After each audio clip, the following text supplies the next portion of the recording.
Hi, I'm Annette Amos. I want to share my heart with you by introducing you to all the people that hold my heart. I've been blessed with a great family and a great extended family with children with special needs. So here's a look into their life, to who they are, from their words and their families. I hope you gain knowledge and a desire to serve. Thank you. Hello, my name's Nick Zabel, and I'm 23 years old, and I love the band Skillet, and I also work for the pizza place Little Caesars, and then I help at church playing drums, and then I also help with the autism ministry at church with Annette Amos and Tony Amos, and I enjoy helping. I have a mom, a dad, and a sister, and my dad's side of the family is part German, my mom's side is part Irish, I believe, but I'm not positive. And they were divorced since I was 12 years old, and my main caretaker is my mom, but my dad is still in my life doing fun things with me, like Supercross, concerts, just whatever fun stuff he could think of to pay for and let me do with him. When I was younger, I used to have therapy. They would take me to some hospital down in San Antonio. I don't remember the name of it, but they would have like a dog like take me around circles around the building, and then they'd help me with different textures because I had like my parents would always feed me. They always fed me SpaghettiOs because that's the only thing I'd eat. I wouldn't eat anything except that, so they'd have to carry my bowl into every restaurant with SpaghettiOs. And just the help that I got at that hospital, they helped me do better textures. So when I got older, I've been able to eat whatever I want like crazy. I eat like a pig, like anything and everything pretty much. And if it wasn't for that, I would just still be stuck at SpaghettiOs, so yeah. Back when I was in school, it was around high school, I started feeling different because of course I'd get help from friends because they could see that I had a little bit of different in me, like goofy and different compared to most people. So some people would treat me different, not like in a bad way, but they'd kind of goof around. But then I also had friends to be there to help me and just do fun stuff and help me be on the path to goodness. And then also ROTC helped me to stay focused and just not think about the bad things because we did so much crazy fun stuff like orienteering and color guard and saber and all that and armed. So it was fun, and it's just that's the main memory I could remember. Since then, I've had some great experiences that have helped me become a better man. For example, I started getting the opportunity to help at church with playing drums for the youth group a lot. And then the door was also open to help with a day hab at the church called Daystar. And it's been giving me extra paying job on top of my Little Sears job, which I've been at for 4 years. I started off just cutting pizzas and boxing them. Then I moved up to making all the dough every day for the pizzas and the deep dish and all that for the customers, and learning the cash register and paperwork. And pretty soon they're opening a new store, so I'm going to move up and get to be a manager.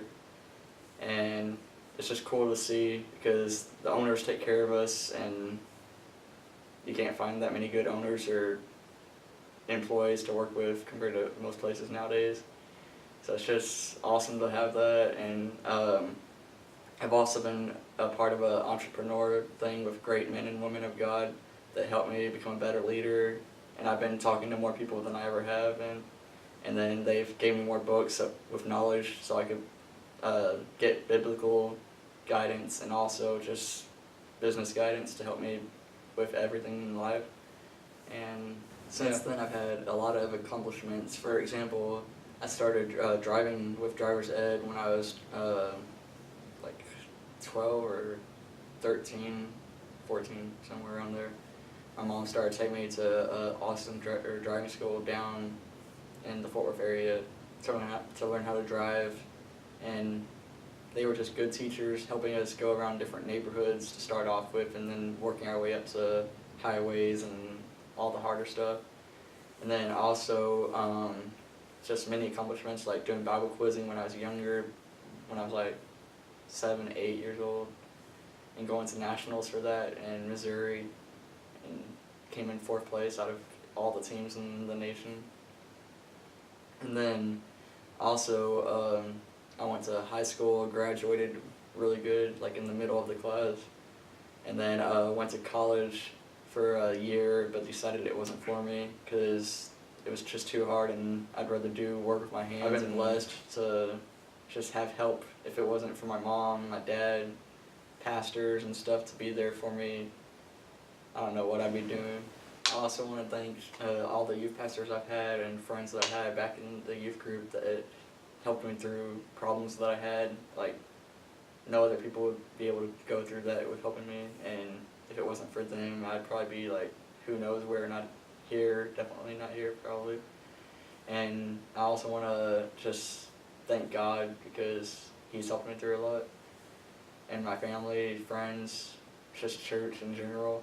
And then also for the mentorship I got with the business team I'm in, because if it wasn't for them, I wouldn't know like everything I know about being a better man of God and being able to talk to whoever I want. Because I was always shy and I didn't want to talk that much, but now I do. So I'm just blessed, and I wouldn't be here without all those people. Hi, I'm Clayton. And I'm Amanda. We live in Texas. We've been together for 6 years. And I have a background in sales. And I work at an elementary school helping with ESL kids. And I'm a junior high sports coach. We also have a 2-year-old daughter, and we're both from the Marshall Islands. We also have 2 nephews who are autistic. One of them, his name is Daniel, and he's very strong, and he's a very smart young man. He brings so much joy into our lives. And the other one's name is Noah. He's a cuddle bear. He loves to just look for somebody and just hug. If nobody's there, he'll find a pillow. So we're good. I've put them in a private school to where they can get the care and love that they need, from others, not just their parents, because their parents do so much for them. And so we believe that getting them an environment where they can grow and become stronger men and to lead normal lives as they can. And that's what I believe. Something you want to add? I'd want them to know that. Make sure that they know that they have a support system outside of just their parents. If something goes wrong, we're here, We'll do whatever we could in our power to make it happen. We grew up with them, seeing the struggles that my cousins has gone through in her family. It's really hard to describe. When we try to go out and do things as a family, we see other people stare and wonder, what's wrong with these kids? And the way I feel is like there's nothing wrong with them. There's something wrong with you. You don't have a big enough heart to understand that these kids are normal.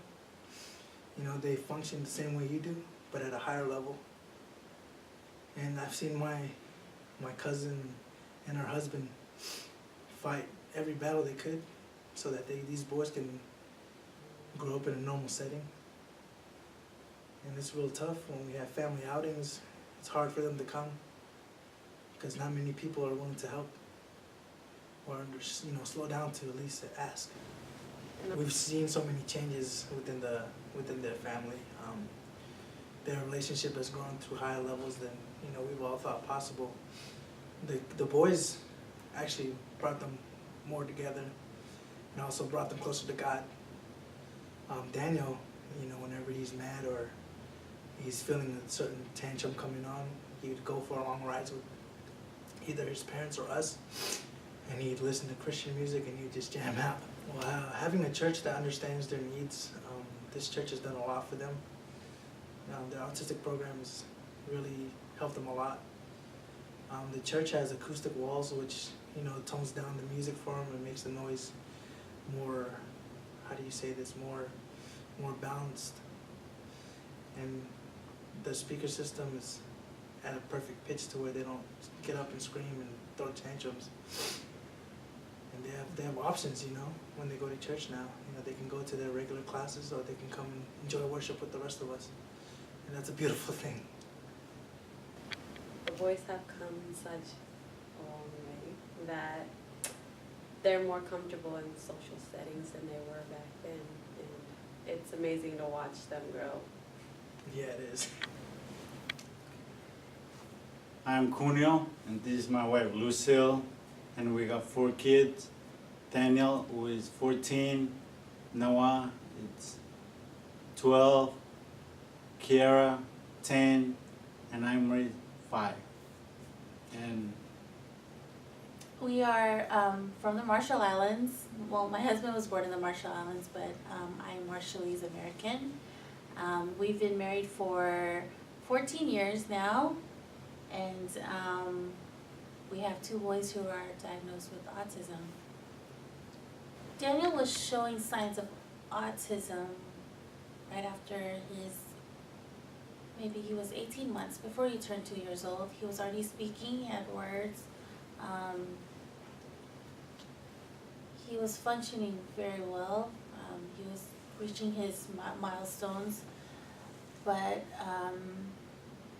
he lost his speech, I want to say, after he got his shots at his 18-month appointment. And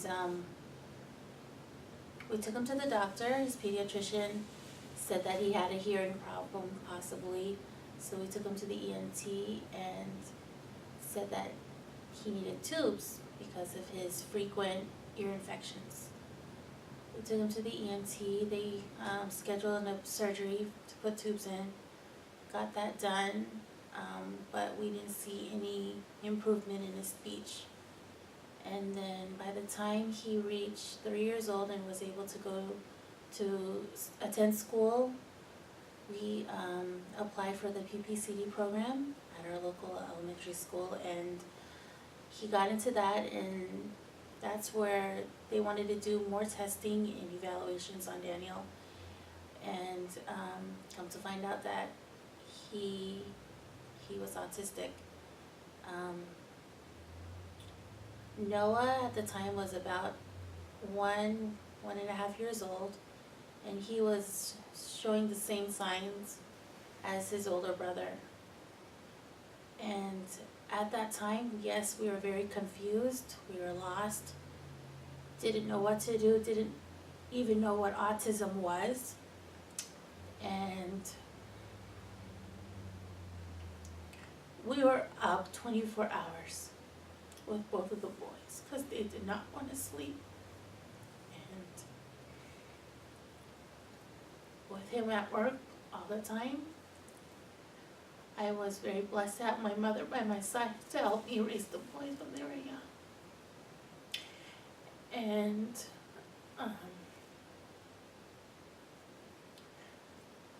it was hard on our marriage as well, because we had no help, and there's a lot of frustration. And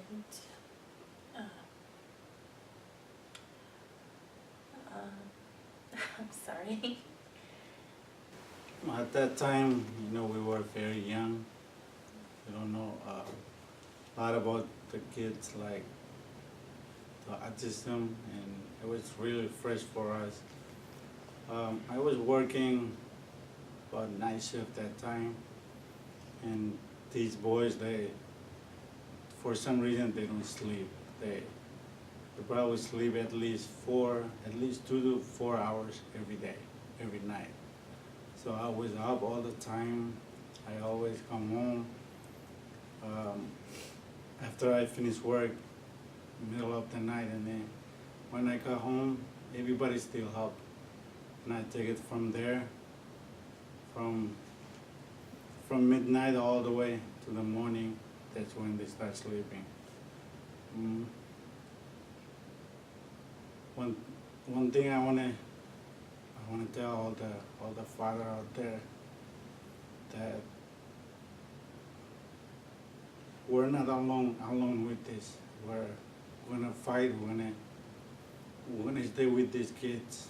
I don't know if I was asked for kids like the special needs, but God put in our life because I know that it make me stronger and make me feel like I need to do my best to raise these kids and to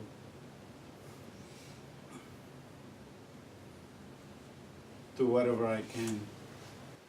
Autism in our marriage has definitely been a roller coaster since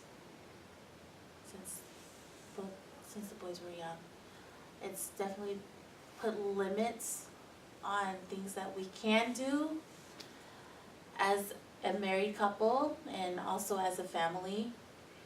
There are a lot of limitations, like we can't go to the movie theaters because it's too dark, and since the boys have high sensitivity to noise, they can't be in theaters or in large crowds. If we wanted to go to an event, can't do that. So we're not able to do the things that normal people, families can do together.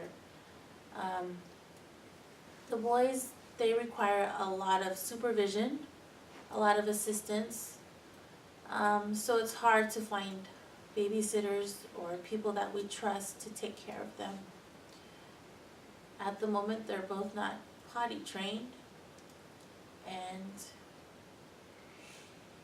well, that's been hard as well. Throughout the 15 years of marriage, it has been stressful. We have gone through valleys, and we've also lost a lot of friends along the way, but we're thankful for those that have stayed. And if it wasn't for God and our faith and our belief, if it wasn't for the environments that we choose to be in, then I don't think we'd be where we are now. And just knowing that we decided that we have to be supportive of each other in order for us to able to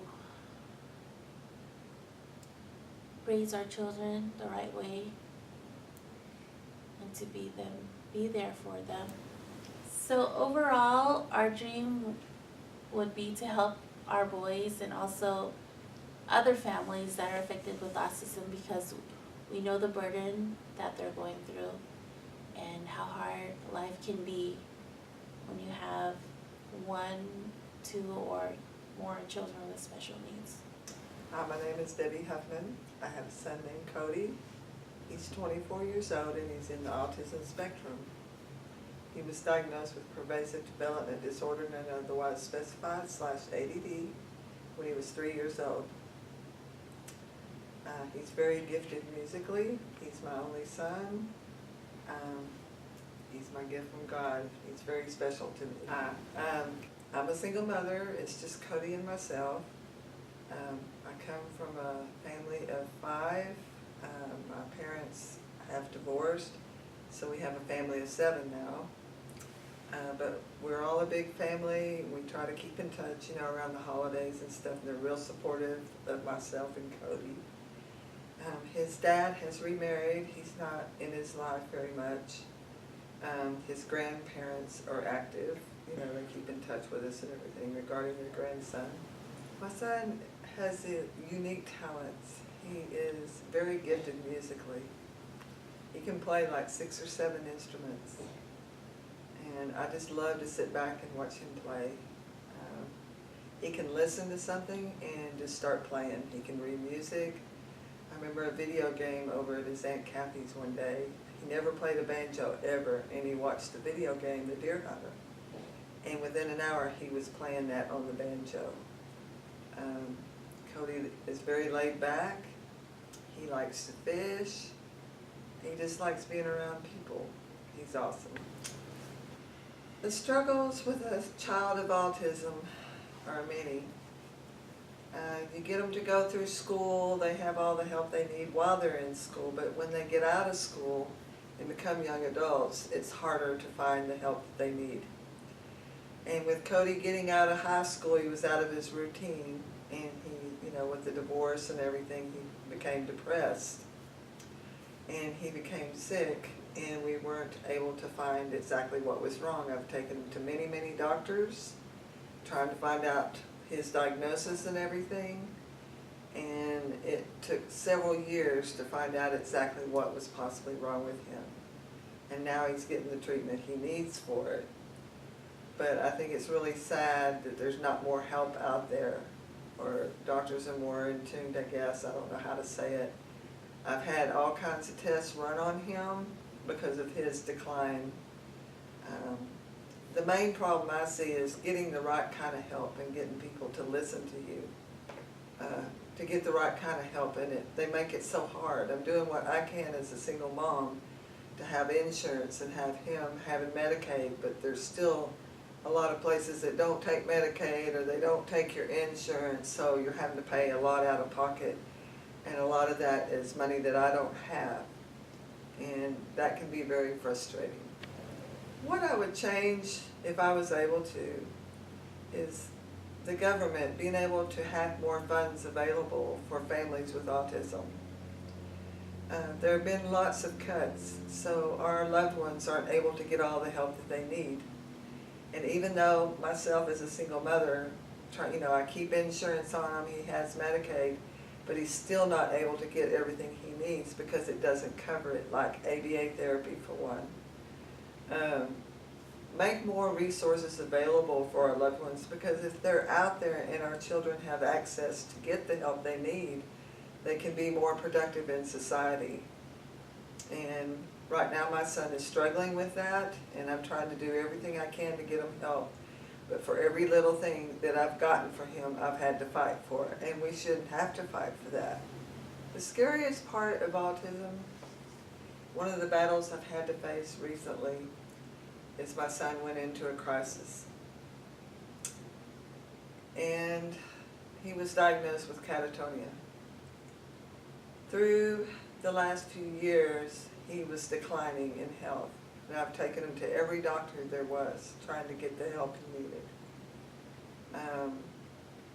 When this crisis came that night, we tried to get help that night, and they didn't come, the MHMR, whatever. So we just packed him up, after talking with the police and the EMS, and loaded him in the car and went down to Austin. And those people were wonderful. They saved his life. He got so bad because of the catatonia, he wasn't able to eat or drink, and he was just wasting away, and he couldn't talk. It was like he froze. And at one point, they were talking about putting a feeding tube in him and him going into renal failure.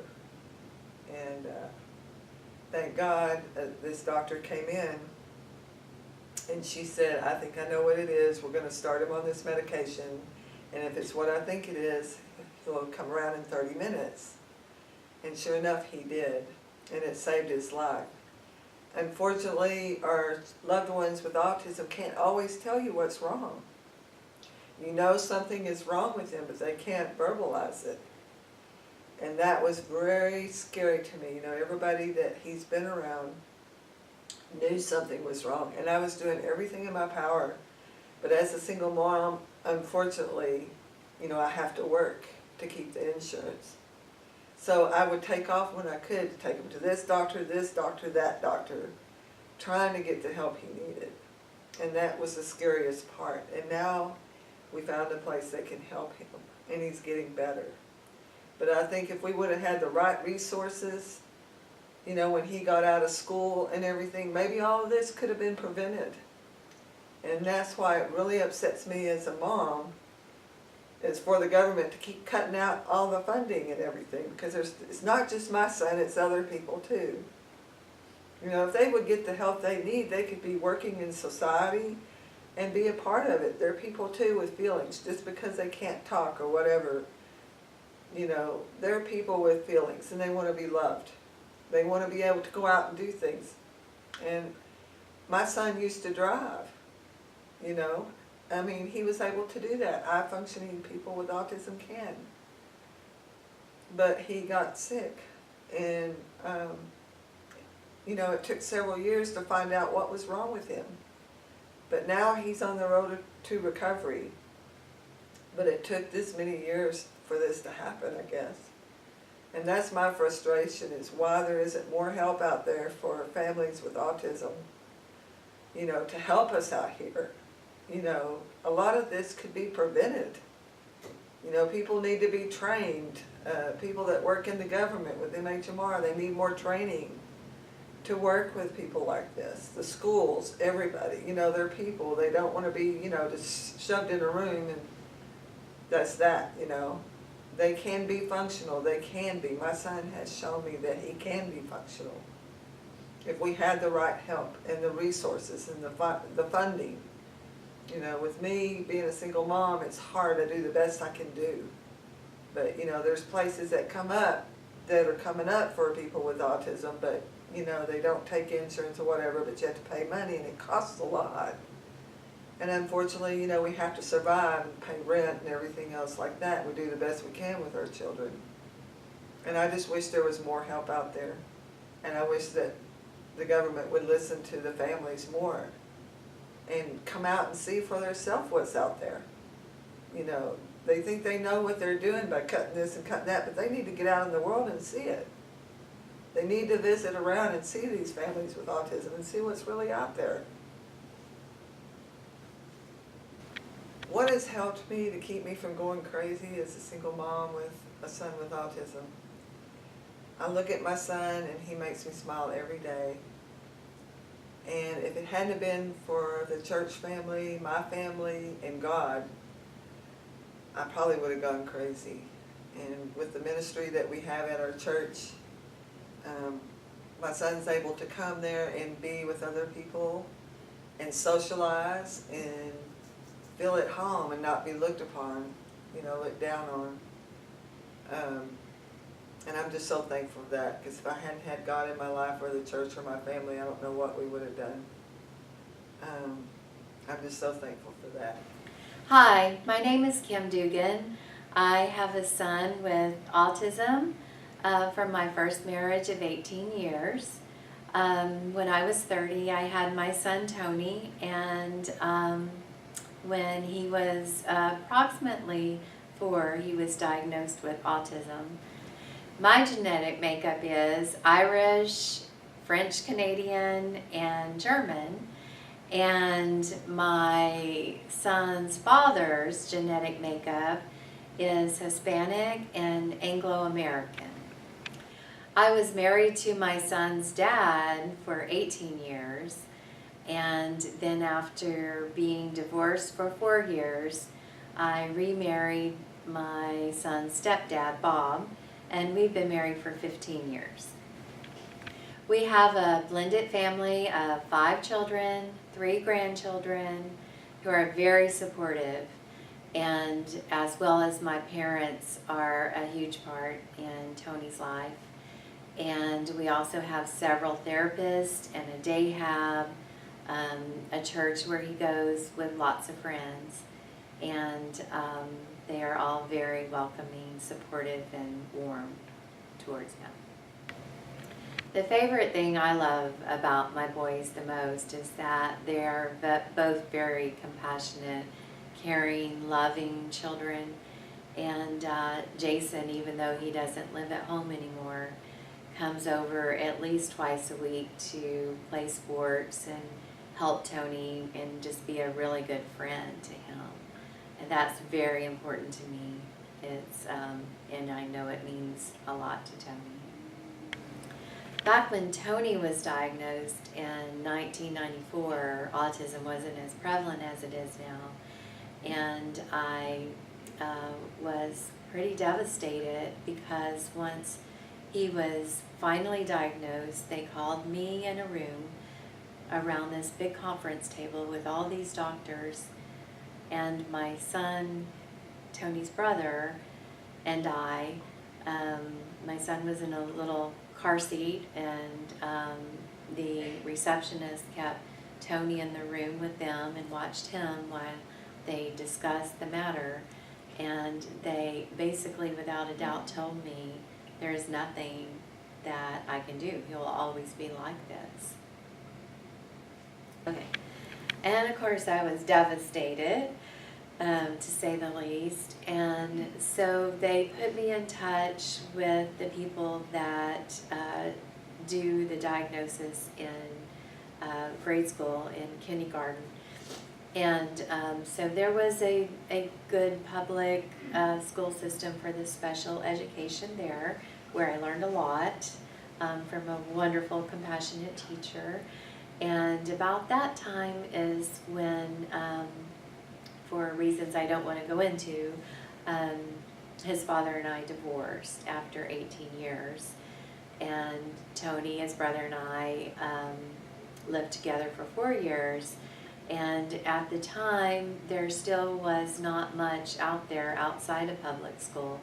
So I spent a lot of time at the library studying and teaching myself ways to teach my son.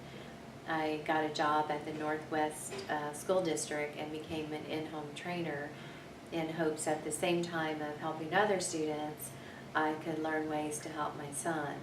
So that was the most therapy we had offered until we came to Aledo School District.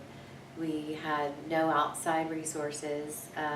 We did get some of our own in-home training from Aledo, and outside of that, the public school district, until Tony's name came up for some services where I have a wonderful group of therapists that have been helping him for about 4 years. He gets hippotherapy on horseback riding, which he loves, and music therapy. He adores music. He loves singing. He loves listening to music. So that really is very relaxing for him, because anxiety has always been a problem.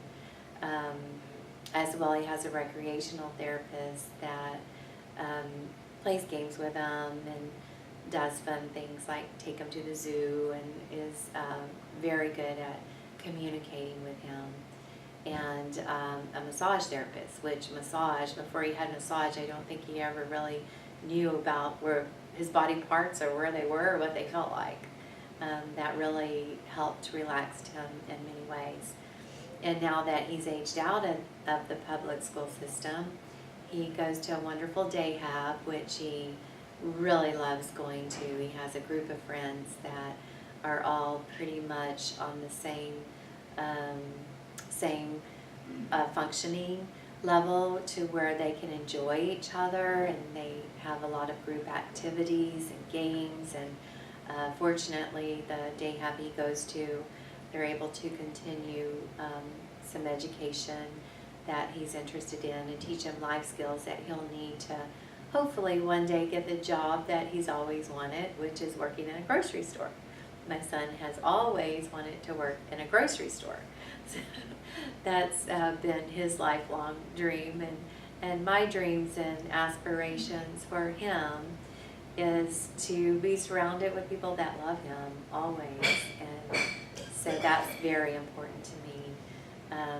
That's being in a group of people that love the Lord and worship and praise, and are very loving, kind, and caring like he is always been my greatest hope for him. And of course, my greatest fear is the other, because most of these kids do have trouble discerning characters and spirits, and unfortunately that really scares me, because I know that I'm not going to be around forever, and sorry, I don't want him to ever be taken advantage of. So getting the most life skills and learning about people and characters is one of my biggest goals for him to get as far as he can with.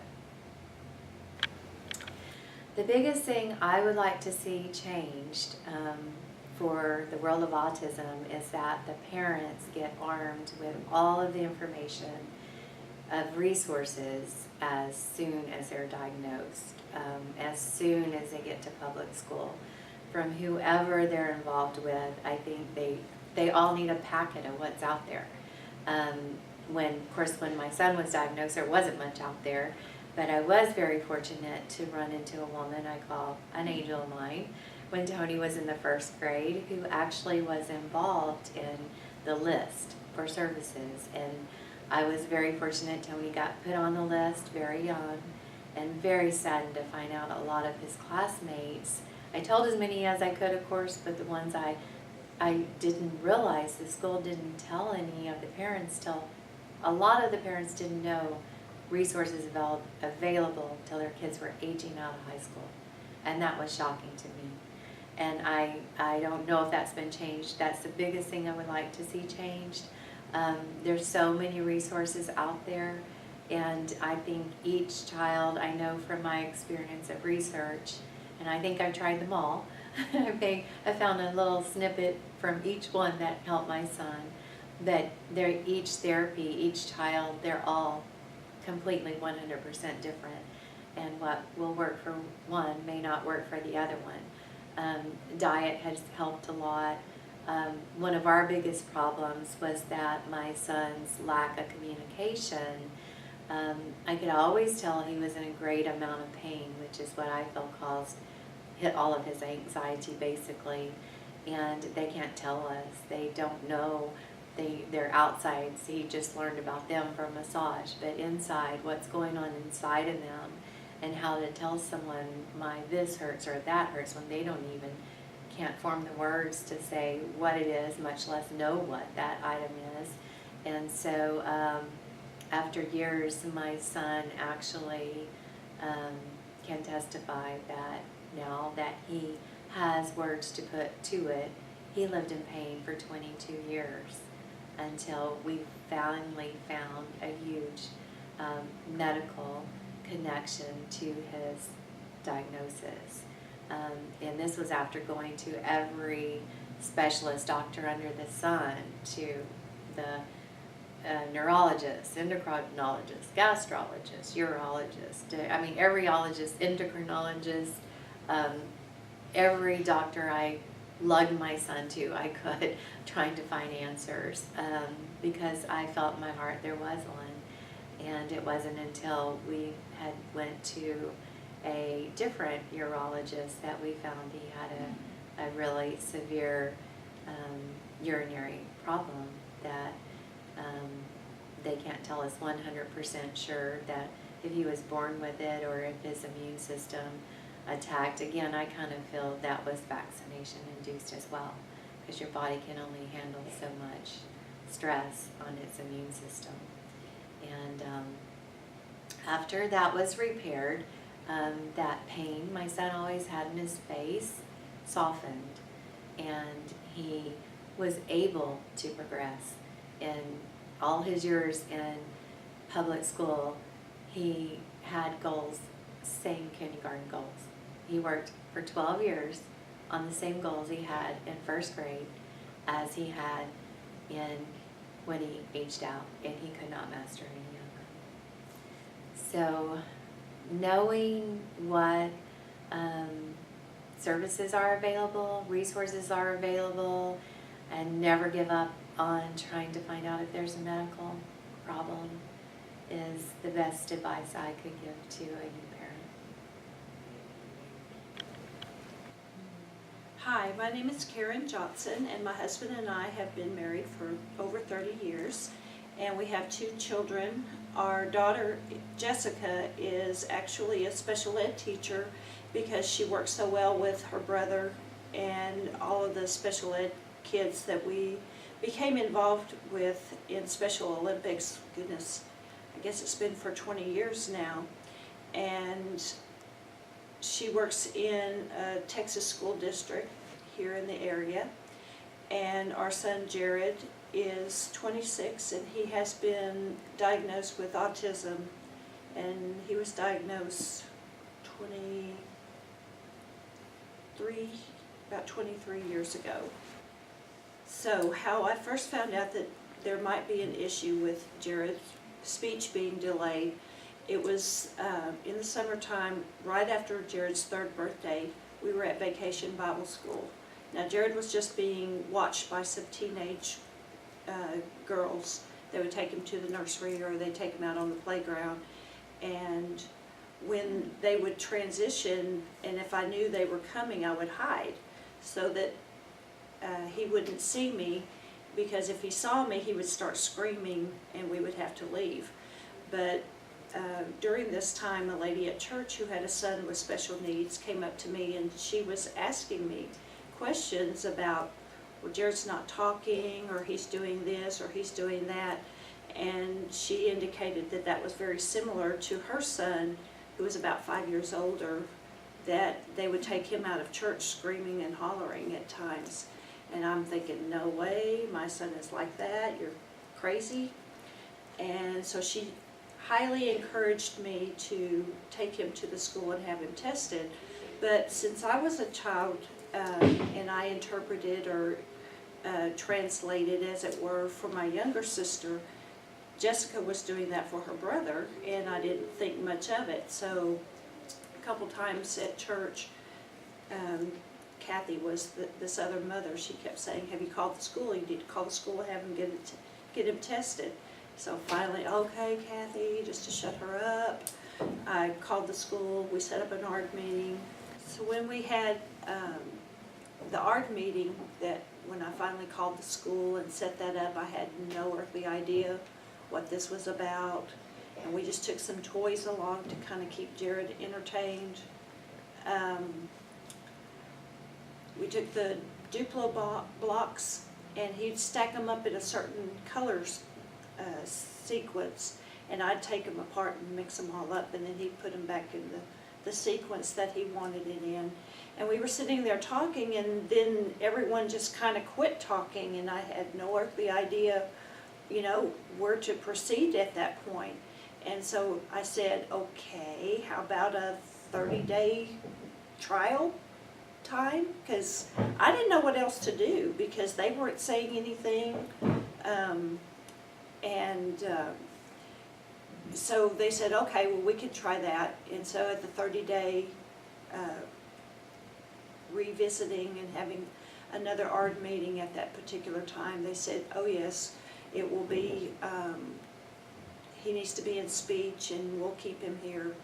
And they at first wanted to put him in morning class, and I said, oh no, his sister is in the afternoon and I have to have a few hours of peace and quiet, because otherwise I'd have had one in the morning and one in the afternoon and not gotten a break. And so they were agreeable to that. So thank goodness, helped my sanity at that point, because Jared having meltdown, screaming fits, and not being able to understand what he needed with him being nonverbal. But we knew that there was actually a chance that it should be there, because he could echo songs that he sang or that he watched on like Disney movies, and the dialogue, he'd say it clear as a bell. And even now you would never know he was ever nonverbal. But that took, it was probably 8 or 9 before he actually started talking in like conversation type. But he was in speech up until that point. And it's really difficult to find different doctors that understand what you're going through. And I was excited to find a pediatric neurologist, because I was encouraged to rule out different things like allergy issues or neurological issues, like if he was having some type of seizures. And when I found out that this doctor had the same family dynamics as what we had, having 2 children, a daughter that didn't have autism and the son who did, it was a blessing actually, because just trying to find a doctor, and you go to a new doctor and you have to educate them on autism and the crazy life you're living, and they don't understand, okay, so what's the problem? You're just having you know, a few issues, but to find this doctor, and I just decided if I had to pay for him the rest of my life, because the place that ultimately diagnosed Jared, we qualified for 5% off, you know, and yeah, 5% off. And it took us about 1.5 years to pay them off. And I thought, you know, at least this person would have an idea of what I was living. And so we went to him, and they ruled out that seizures were probably not a factor. So we were just trying to get to the bottom of some of the behavioral issues, and that was just one of the means. And then going to allergy specialists and ruling out that maybe allergies weren't a major issue. And I wish it could have been like now, I think, where you can just have a blood test instead of poking them all on the back of his back. And that was a total nightmare, having to go through that. So just having people to understand what you're going through is a big issue.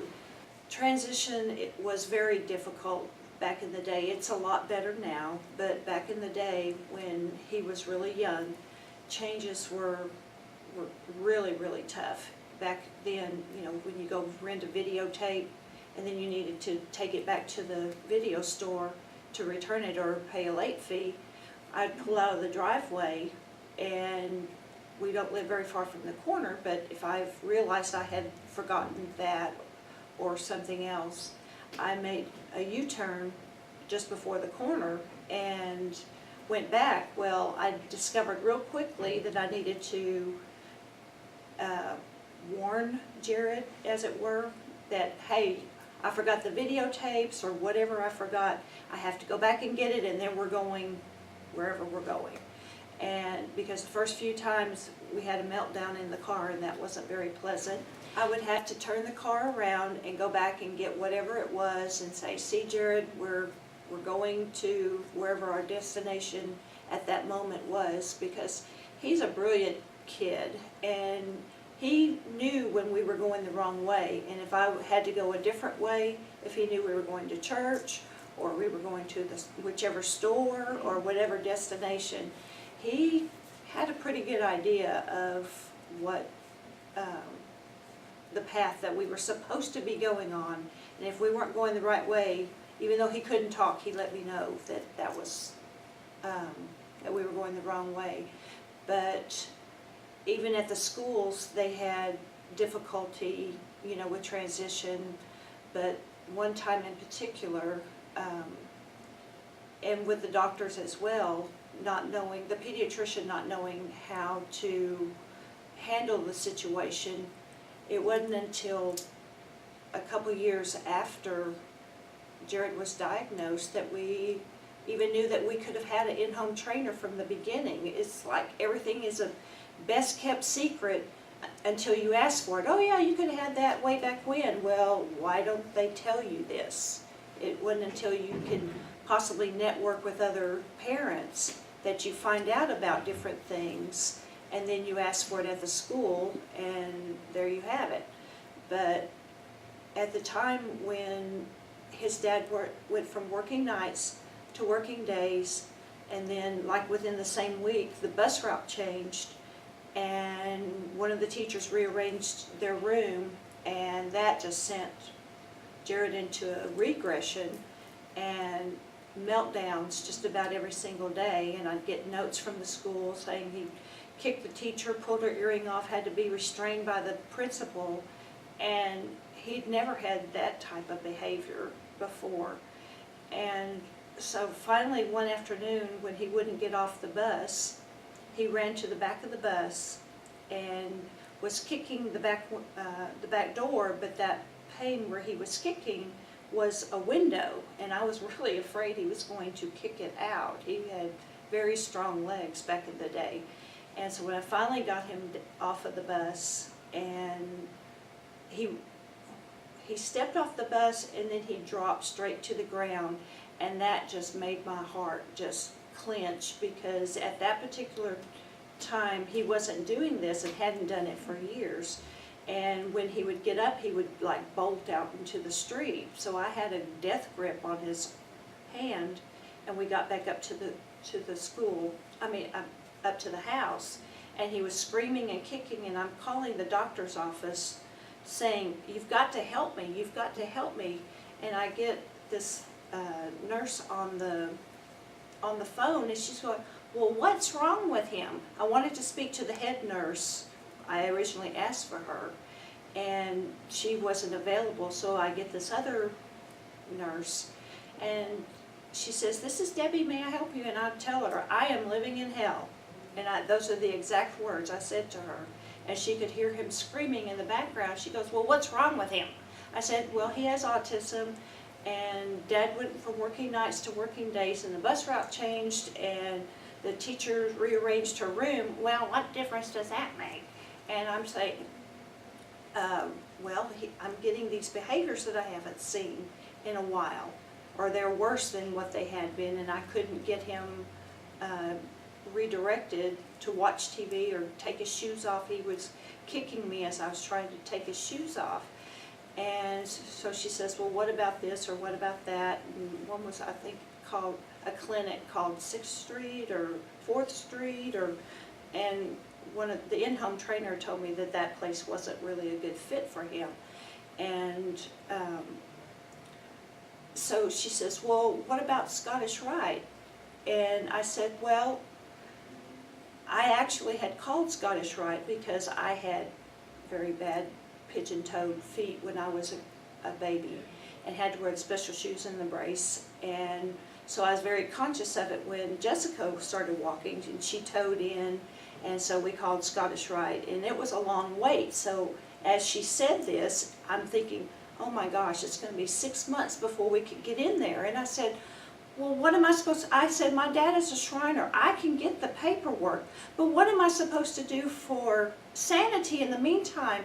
And this nurse said to me, "Well, I don't know. I'm not a doctor. I'm not a psychiatrist." I said, "I'll get you the paperwork," and I slammed down the phone. I was so mad, but she was going to talk to the doctor in the meantime to see if there was anything we could do. I had put a roast into the pressure cooker, and while I was actually waiting for the doctor's office to call back, because there was a time in there that she was going to talk to the doctor, and then she came back with the Scottish Rite scenario, and I had peeled the carrots and potatoes, but I hadn't cut them up. So when I was so furious with the doctor's office, I just took a carrot out onto the cutting board, and I went whack, whack, whack, just trying to get the frustration out, because it was always so frustrating to try to talk to a doctor and not get any help, and you just feel like you're talking to the wall or who knows what. And so after I got a little bit of frustration out, I looked at the clock, and I remembered that the pediatrician said he wasn't going to prescribe any medication for behavioral issues without a neurological evaluation. Well, it was going on 4 o'clock, and on the West Coast it was a lot earlier, which is where the insurance company was, and so the book we had was pretty much outdated as far as doctor recommendations. So I called to see about getting some possible names of doctors that I could go see and get this neurological evaluation. And it took being transferred several times to different people, and finally I got a very sympathetic ear on the other end of the line, because I think the young woman's nephew had special needs, and so she understood what I was needing, or at least the home life. She understood what I was going through. And so she said, she got me an allergy specialist, she got me a neurologist, and an ear doctor, because possibly if there was hearing issues. And these were just recommendations that the in-home trainer had suggested at one point, but oh, I was always too busy to do this, or you just didn't get around to it. Well, today was the day, or that day was the day, to get those doctors' names. And I figured if I got the paperwork from my dad, and then he told me I had to go get the doctor to sign it and stay there and wait for the papers to be signed, then he couldn't say, well, you need a neurological evaluation. And I told him that, well, I was going to be prepared to say, well, I have the doctor, and we have an appointment, but it's not for a few months out, but at least I had something to offer that I had done. Trying to figure out what I love most about my kids. Jessica, without a doubt, is that she's so well. She's so good with him. They went to Vegas last week for national bowling with Special Olympics. My son-in-law was his unified partner, and so they both went with him out to Vegas, and it was Jared's first time on the airplane, and I would have loved to have been on there with him for that, but, you know, getting a break was wonderful too. But she's been such a blessing all the way around. She could always work with him and get him to do different things, or like he wouldn't eat cucumbers when he was little because of the texture, but he would eat pickles. So one day she's dragging him into the kitchen and trying to say, you know, you like cucumbers, and pulled out the pickle jar and said, look, it's right there. And so he ate cucumbers after that. But and Jared, I just cannot imagine life without Jared.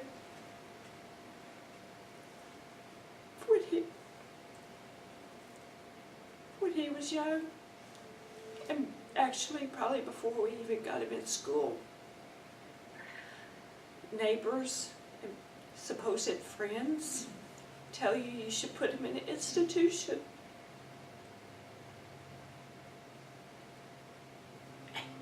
And about a month ago, when Jared and JD were at bowling practice getting ready for, I think it may have even been the state competition, because it was just a couple weeks before they went to Vegas for nationals. And JD's a good bowler, but I think he gutter balled on one side and then the other one after that. And Jared just looks up at him and said, JD, what were you thinking? And I mean, it just cracked everybody up, and I just can't imagine not having the Jaredisms to chuckle with all the time. And it's, just can't imagine life without Jared.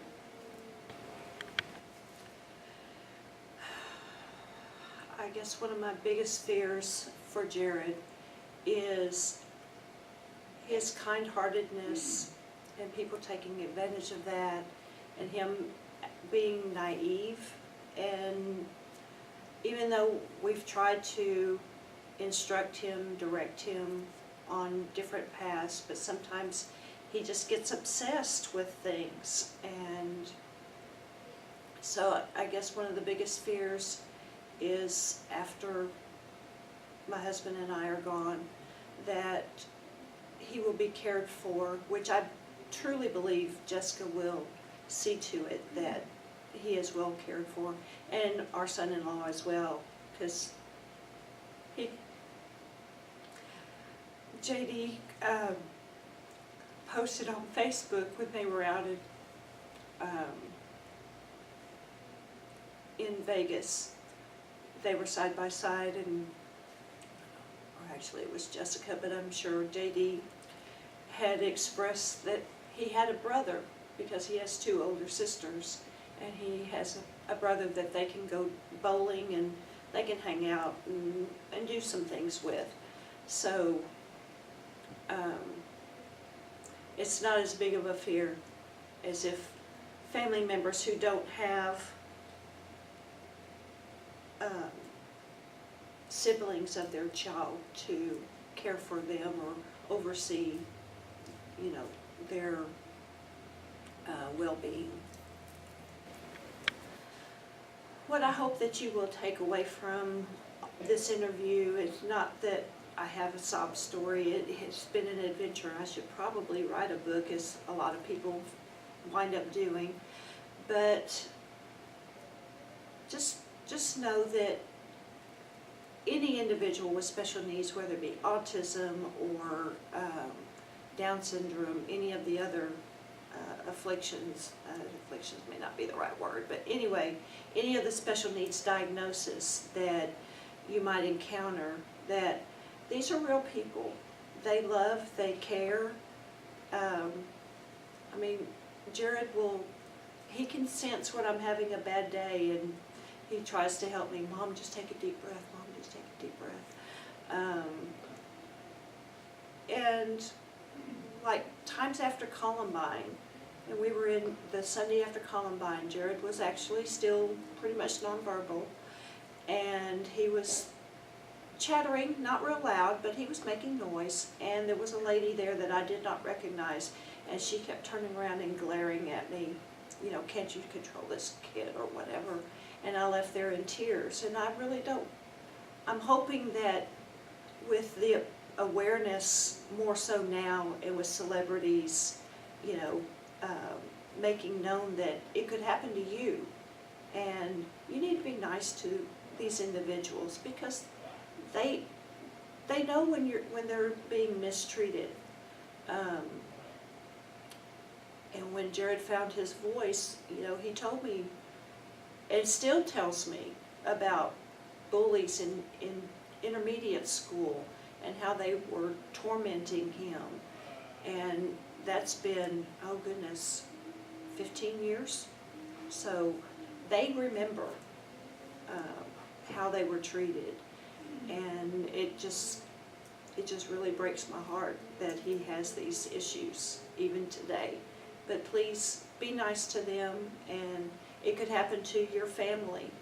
And if you look out for other people that are being tormented by others, or your children noticing this in school, please be that sympathetic person or that compassionate person, because our kids need it.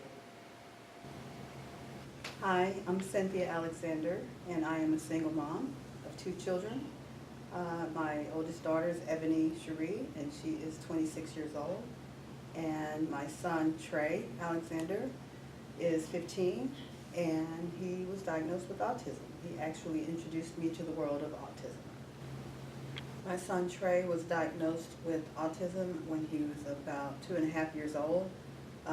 Initially, he was exhibiting just normal growth patterns and aggression, and then all of a sudden things just changed with him.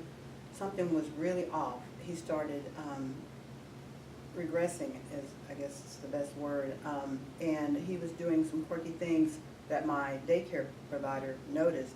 And since she had experience with special needs children, she knew all the signs, and so she introduced me to ECI and early childhood intervention. And so they came out, the full team, and did an assessment on my son, and then we received the horrible news that it was indeed autism. And at that point he was on the severe spectrum, and it was basically devastating. He introduced me to that word autism. I really had no idea, but very devastating, and the journey has been challenging ever since. What I love about my children are my oldest daughter, Ebony. Of course, she was the only child for 10 years, and so it was all about her. She's very strong in nature, and she's very outgoing and vocal and high-strung and a free spirit. I love that about her because she really lives out loud, and she lives in a way that I'm more quiet and reserved, but I see the best in her. She has lots of aspirations in life. She's full of life. What I love about my son, Trey, is he's polar opposite. He's typically quiet, reserved, and of course with the attributes of autism, that there's a lot of deficits there, but I love his smile. He's not very verbal, however, when he smiles, he can light up a room, and his eyes tell the story. whether it's good, bad, or indifferent. I mean, I could read his eyes and his countenance, and so I love his spirit. He has a very sweet spirit. Well, our journey started again when Trey was about 2.5 years old when he was diagnosed, and it's a challenge that I can't really fully put into words because there's such a range of emotions. I was married at the time, and it took a toll on my husband and I as far as the time. You're consumed with this situation, and you want to do everything you can to enrich and enhance your child's life, and you're bombarded with so much information that it's new to you. It also affects the sibling because basically you take the attention that you would typically give and share with the other sibling, and you focus on the one child with the most urgent need. I'm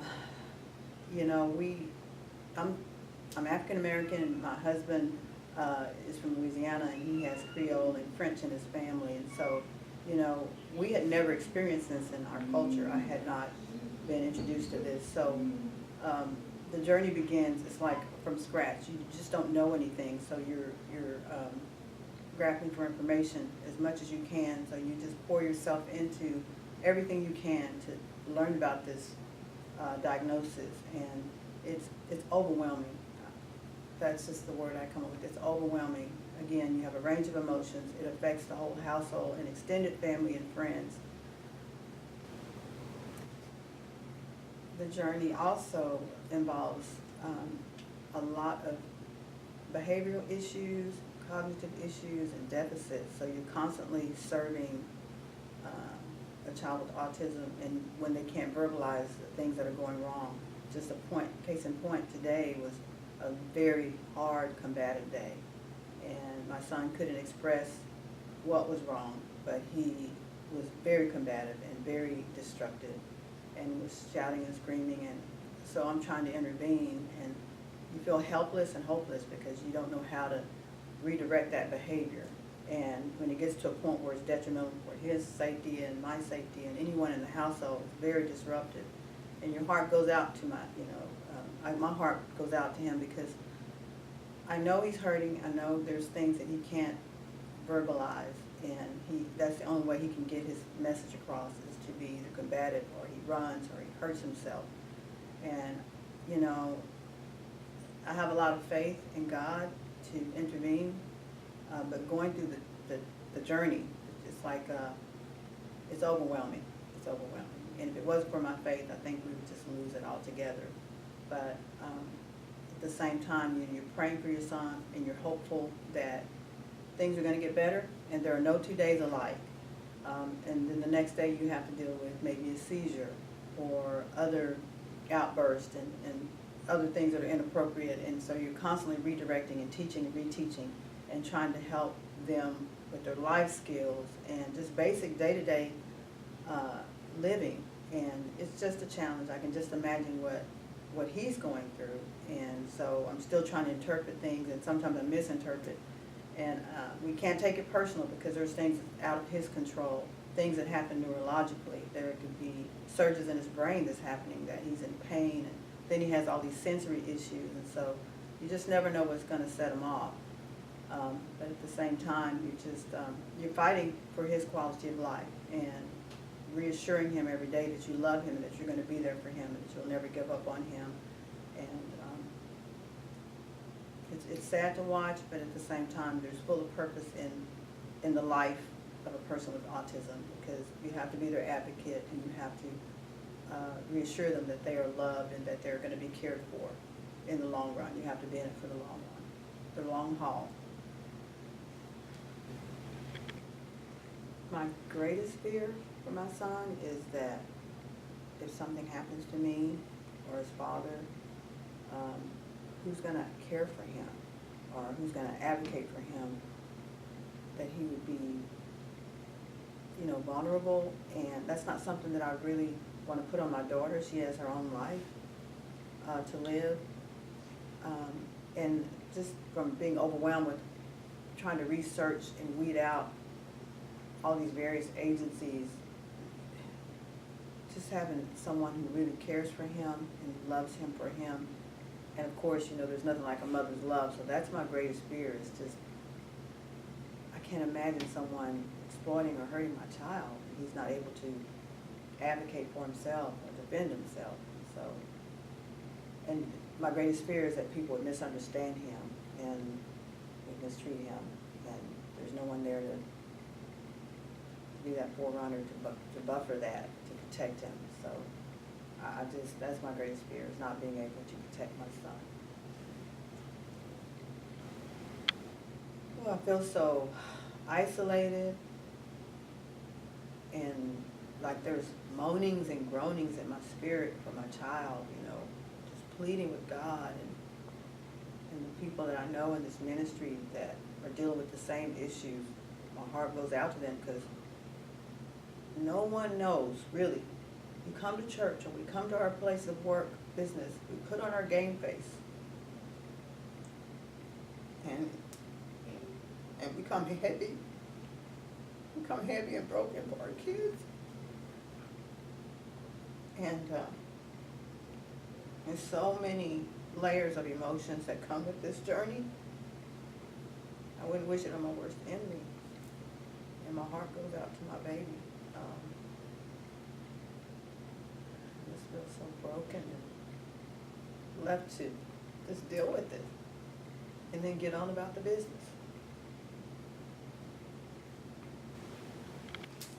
Hi, my name is Kim Estes. I'm married to my wonderful husband, Tony, who's a retired Navy chief. We have 6 children. We're a blended family. Our oldest, our daughter, is 28, married and has a child, and we have 5 boys, the youngest of which is 15. We still have 3 living at home. One of those 3 is my 19-year-old Zachary, who is profoundly autistic, nonverbal. He was in life skills classes through school and is now at home full-time with Dad and I. And Zachary was our introduction to the world of autism in a big way. So we were really shocked when we got Zachary's diagnosis for autism.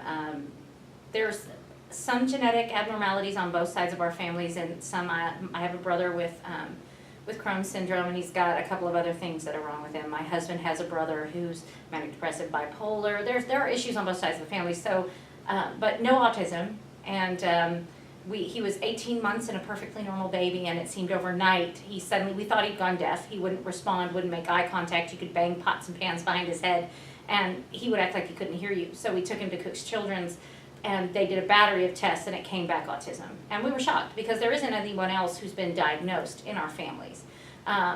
So there are other issues, though. There are other genetic disorders. There are other mental disorders in our family. So we really didn't have like one instance where there was a shot and then he wasn't a normal kid. There really wasn't an instance of it progressed over time. It was kind of like overnight, but there was no trigger. It just, he went to bed one kid and woke up another.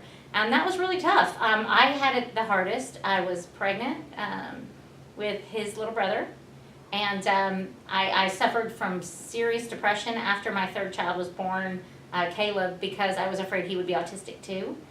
So it was really a struggle. It was hard for my husband, because while I was trying to deal with all of that, we still had children to raise. He was working for the Navy and going out to sea and leaving me home with the kids. So it was hard. And then raising an autistic child who is so profoundly autistic like Zachary, who can't do things for himself, who is nonverbal, it's hard on the whole family.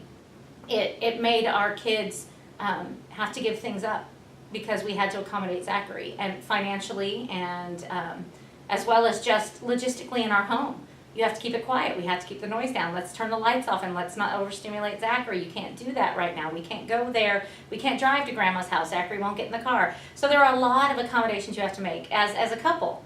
You know, we had really rough patches where it was really hard for us to deal with Zachary, with the kids, with one another. But we stuck it out, and we just had to come to an agreement that one of us we couldn't both be upset at the same time. One of us had to be the rock, so the other person didn't have to be, and that works out for us. It really does. On days when my husband can't deal with Zachary, I deal with Zachary. On days when I can't deal with Zachary, Zachary won't deal with me, it's Daddy's turn, and that has really helped. But it is a huge, I don't want to say burden. Zachary's never a burden. He's a blessing, but it is a huge weight to carry.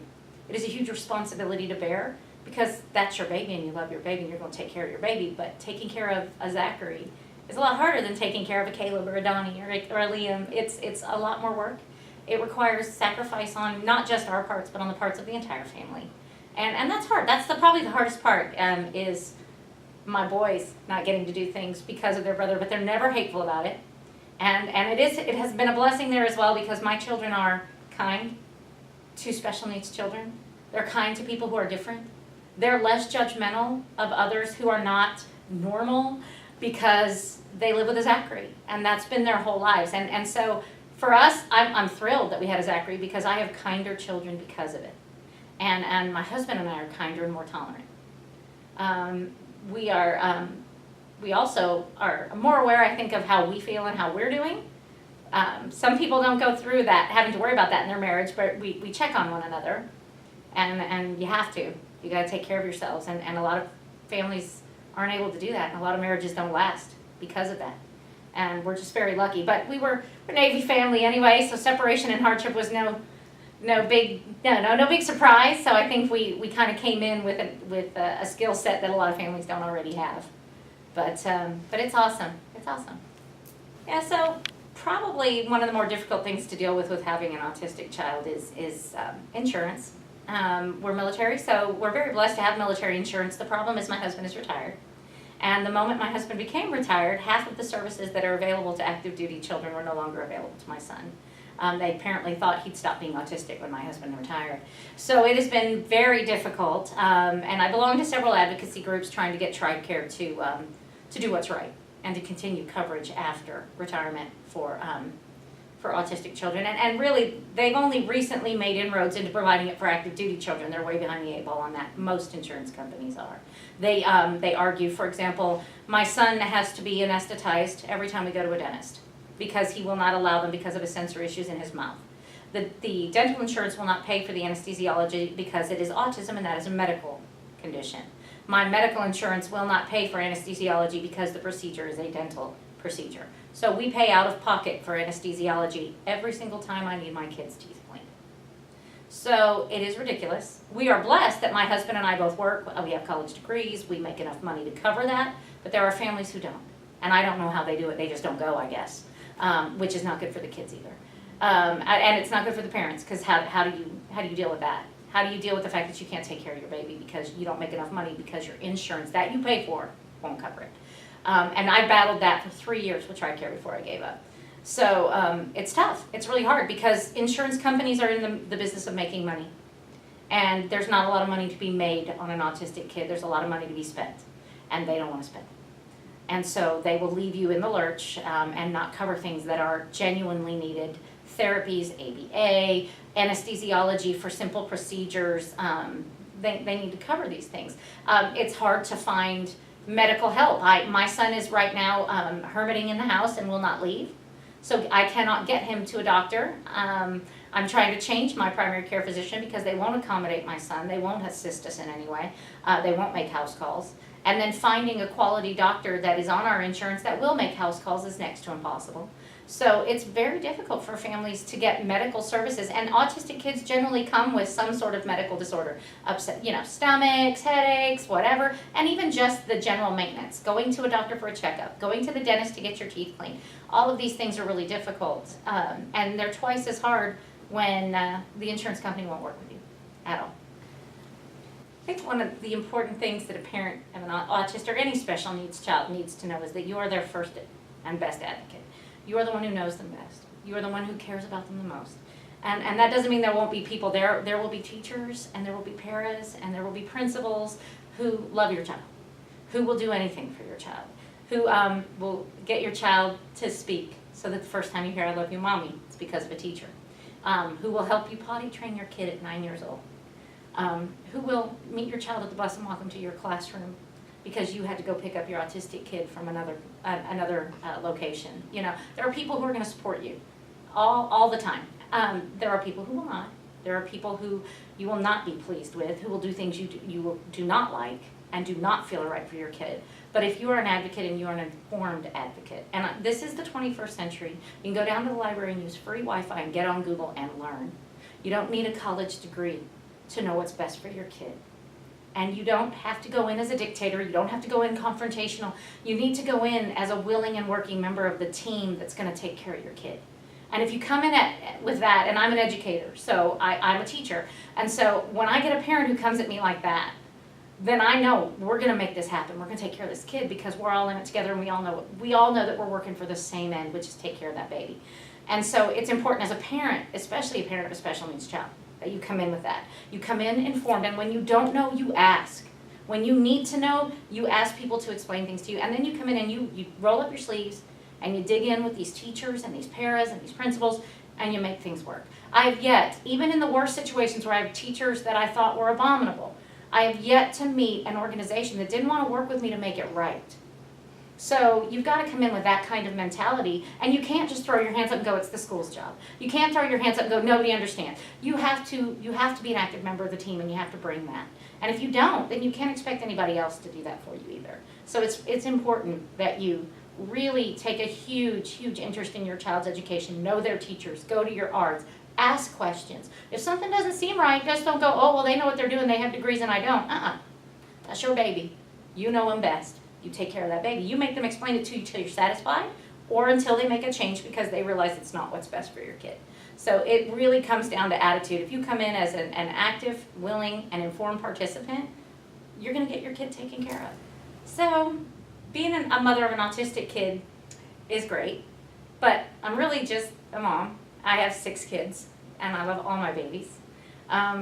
Now, I will say that we are probably one of the few families that can quote every Disney movie on the planet because my son is Disney fixated.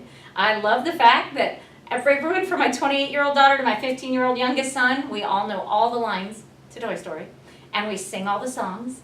I love the fact that we joke around together, and we laugh. We have a good time. When I need help with Zach, I can call on anybody. Can you help me get his dinner? Can you help me get him out of the tub? When we take road trips, we all sing Disney songs with him, and we hand him his books, and we make sure he gets his Pop-Tarts, and, you know, we're just a family, you know? I mean, we have a special needs kid, and it changes the way we live, and it changes some of the things we do, and sometimes my kids have to be more responsible than other people's kids have to be, because we need their help, because we can't do it by ourselves.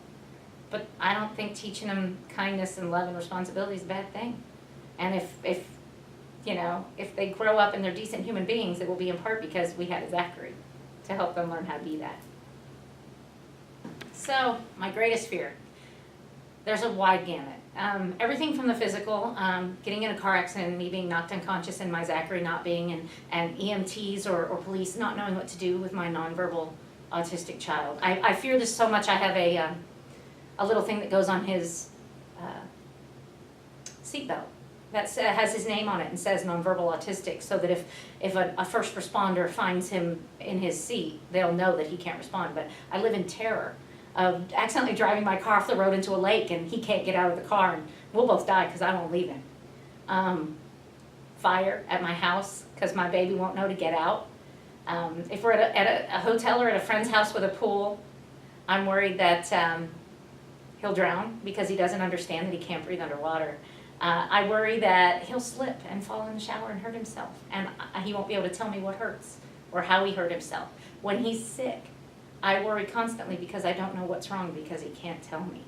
But most of all, I worry about what's going to happen when I'm gone. Who's going to take care of my baby? But on her wedding day, my daughter and her husband came up, and my son-in-law said, "Okay, Mom, you can leave Zachary to us." And because I had told my daughter, who had always asked me to leave me Zachary, "Mom, leave me Zachary in your will." I'd always told her it wasn't fair to ask that of any man who was marrying into our family, who wasn't blood related. And so the biggest gift I got was on my daughter's wedding day when my son-in-law said, "You can leave him to us, Mom." So I know I have family, and I know I have friends, and I know I have made financial preparations to take care of my son. But it's hard to think that people won't take care of him the way I do or love him the way I do. But it's my fear for every one of my kids, not just my Zachary. It's just that Zachary comes with a little more responsibility than the rest of them do. But that's my fear for all of them is if they're going to be okay. So, but I got good kids. They'll take care of their brother. So if there were one takeaway from listening, you talk about my family that I would want someone to get, it's that everybody needs to know that these kids, these adults, these babies are the lost, the forgotten, the unthought of. We're all so busy yelling about Trump or Hillary Clinton or DeVos or all these other things. We're all so upset about what's going on in illegal immigration. And these kids have been here, and they're going to continue to be here. And we just continue to allow them to be swept under the rug because they don't have a voice of their own. Because not everybody has parents like us who are willing to yell and scream from the rooftops and to fight the battles and to do what needs to be done. And sometimes their parents want to and they don't know how.